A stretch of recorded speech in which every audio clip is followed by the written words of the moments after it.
For tonight's video po, gagawa tayo ng ice candy. Tapos ito yung gagawin kong flavor. Tapos ito, mango flavor. Siyempre, meron tayong fresh mangga.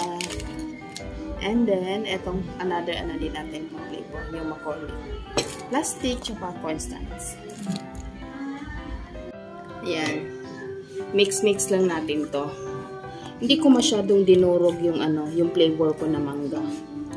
Kasi parang makakain pa rin natin o maramdaman pa rin natin yung hibla ng mangga. Hindi ko masyado biniblend. Lang, para madurog-durog lang siya. Pero andin yung granules ng mangga, yung texture na nandito pa rin. Naglagay nga pala ako ng isang latang condensed milk niyan, tsaka yung iba para mas creamer kasi siya.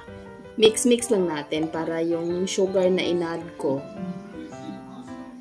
ma-dissolve na talaga siya completely. Bago ko siya isalang. Lulutuin ko lang siya sa sa apoy para yung yung ice niya hindi siya gaano katigas. Mix lang natin to maigi. Na-dissolve naman talaga yung sugar na inad ko.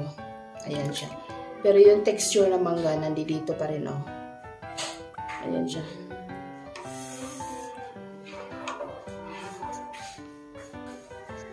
Nasindihan na natin yung apoy. Continuous lang pag pag mekos-mekos. First time kong ginamit ang non-stick pan, tapos ito pa siya. Oh, di ba?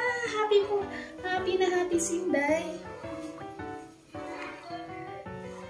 Basta may bahay talaga, nakahiligan talaga, o tuwang-tuwa talaga paggamit sa bahay, meron siyang makikitang panibago. Mekos-mekos lang natin hanggang sa mag-boil siya.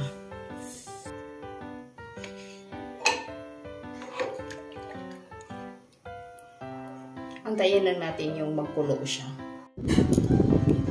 Ayan, ito balot na ang ating ice candy. Haluin lang natin ng haluin. Medyo malapot-lapot siya. Tignan ko lang. Tignan nga natin kung anong kakalabasan nito.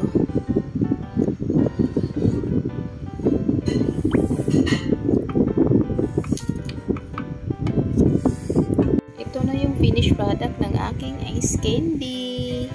Ayan siya. Dilaw na dilaw talaga. Hi, good afternoon. Kagigising ko lang, halata talagang bagong gising. Tapos ginutom si Inday.